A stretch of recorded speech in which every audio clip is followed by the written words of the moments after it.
Bonjour à tous, aujourd'hui je vais vous parler de l'importance de la marche à quatre pattes.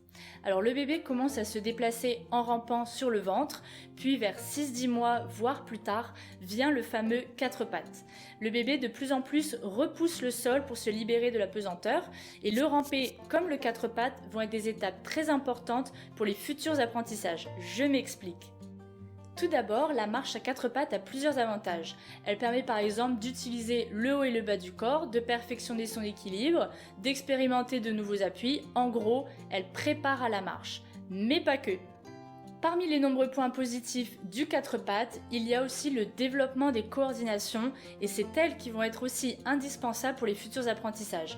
Alors, qu'est-ce que les coordinations? C'est l'utilisation de plusieurs parties du corps ensemble vers un but précis.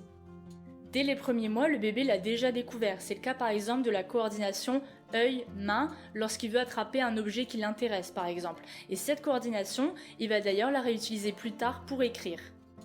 Ici, lors du quatre pattes, il va continuer de développer cette coordination, mais la nouveauté, c'est qu'il va utiliser par exemple la main droite et le genou gauche ensemble pour avancer. D'ailleurs, lorsque nous marchons ou courons, c'est exactement ce qu'il se passe et le bébé, grâce aux quatre pattes, va pouvoir intégrer ce mouvement qu'il suivra toute sa vie.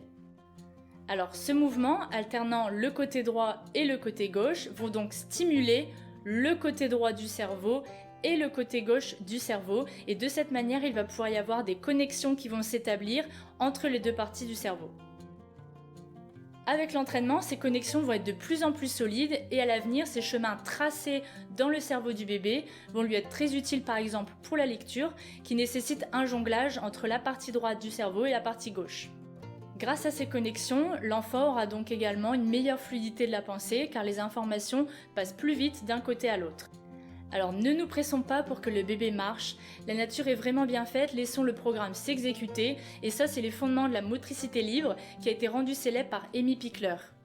Alors si votre bébé marche mais n'a pas pu expérimenter la position rampée ou le quatre pattes, pas de panique, vous pouvez encore lui proposer cette position par exemple en l'accompagnant à la montée des escaliers à quatre pattes, ça peut être une bonne idée.